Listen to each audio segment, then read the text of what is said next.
लोकसभा में आज अविश्वास प्रस्ताव पर दूसरे दिन की बहस जारी है। सबसे पहले आज राहुल गांधी को बोलने का मौका मिला। अपने संबोधन में राहुल गांधी ने सबसे पहले भारत जोड़ो यात्रा की चर्चा करते हुए फिर मणिपुर के मामले पर बोले। राहुल गांधी ने इस दौरान केंद्र सरकार और प्रधानमंत्री नरेंद्र मोदी पर जोरदार हमला बोला। लोकसभा में राहुल गांधी ने आगे क्या कुछ बोला, आइए देखते हैं ये रिपोर्ट। स्पीकर सर, सबसे पहले मैं आपका धन्यवाद करना चाहता हूं कि आपने मुझे लोकसभा में रीइंस्टेट किया। और पिछली बार जब मैं बोला तो शायद मैंने आपको थोड़ा कष्ट भी पहुंचाया, क्योंकि मैंने इतनी जोरों से अदानी जी पे फोकस किया कि जो आपके सीनियर नेता हैं शायद उनको थोड़ा कष्ट हुआ। तो वो जो उनको कष्ट हुआ, हमेशा अदानी पे अभी भी कष्ट हो रहा है। वो जो कष्ट हुआ, अभी भी कष्ट हो रहा है। विषय पे आइए, विषय पे। अभी भी कष्ट हो रहा है, अभी भी कष्ट हो रहा है। ये देखिए, ये सारे नहीं मगर सुनिए ये है। तो वो जो कष्ट हुआ 1 2 3 4 5 उसका असर शायद आप पे भी थोड़ा हुआ। तो इसके लिए मैं आपसे माफी मांगता हूं, मगर मैंने सिर्फ सच्चाई रखी थी। मगर आज जो मेरे बीजेपी के मित्र हैं, आज आपको डरने की जरूरत नहीं है, डरो मत। क्योंकि आज जो मेरा भाषण है और आप, तो आज कोई घबराने की जरूरत नहीं है। आज मैं अपना भाषण, मेन जो भाषण है वो अदानी जी पे नहीं बोलने जा रहा हूँ। आप छोड़िए, तो आप रिलैक्स कर सकते हैं, आप शांत रह सकते हैं, क्योंकि मेरा भाषण आज दूसरी डायरेक्शन में जा रहा है।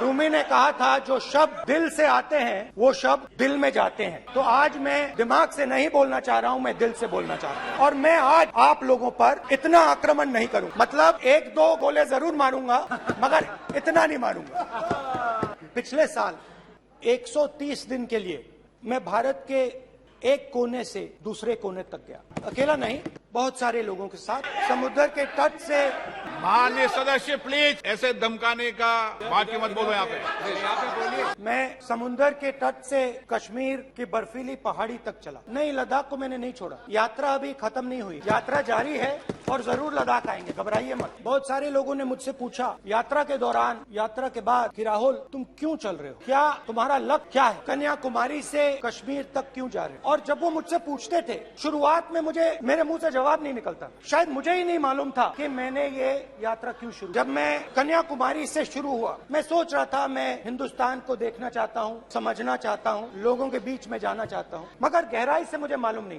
थोड़ी देर में मुझे बात समझ आने लगी।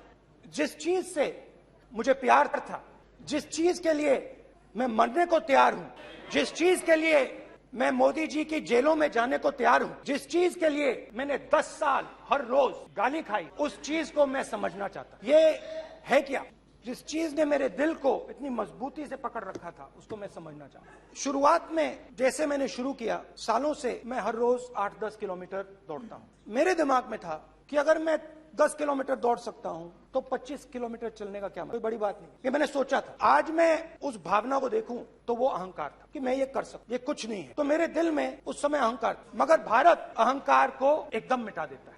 मैं मणिपुर गया, हमारे प्रधानमंत्री नहीं गए, आज तक नहीं गए, क्योंकि उनके लिए मणिपुर हिंदुस्तान नहीं है। मैंने मणिपुर शब्द प्रयोग किया, मगर आज की सच्चाई ये है कि मणिपुर नहीं बचा है। मणिपुर को आपने 2 भाग में कर दिया है, मणिपुर को आपने बांट दिया है, तोड़ दिया है। और मणिपुर के कैंप्स में मैंने महिलाओं से बात की, बच्चों से बात की, जो हमारे प्रधानमंत्री जी ने आज तक नहीं किया। एक महिला मुझे कहती है, मैंने उनसे पूछा, बहन क्या हुआ आपके साथ। बहुत सारी महिलाओं से बात किया, मगर मैं आपको 2 उदाहरण देना चाहता हूं। एक महिला मुझे कहती है, मैंने कहा क्या हुआ तुम्हारे साथ। कहती है, मेरा छोटा सा बेटा, एक ही बच्चा था मेरा, मेरे सामने, मेरे आंखों के सामने उसको गोली मारी है। मैं पूरी रात, आप सोचिए, आप अपने बेटों के बारे में सोचिए, मैं पूरी रात उसकी लाश के साथ लेटी रही। झूठ नहीं, झूठ आप बोलते हो, झूठ मैं नहीं बोलता हूं। मैं पूरी रात उसकी लाश के साथ लेटी रही और फिर मुझे डर लगा, मैंने अपना घर छोड़ दिया, जो भी मेरे पास था वो मैंने छोड़ दिया। मैंने उनसे पूछा कुछ तो लाई होगी। कहती है नहीं, सिर्फ मेरे जो कपड़े हैं ये मेरे पास हैं। और फिर इधर उधर ढूंढती है और एक फोटो निकालती है और मुझे कहती है यही मेरे पास अब बची है। स्पीकर सर, इन्होंने मणिपुर में हिंदुस्तान की हत्या की है। सिर्फ मणिपुर की नहीं, हिंदुस्तान की हत्या की है। इनकी राजनीति ने मणिपुर को नहीं, हिंदुस्तान को मणिपुर में मारा है।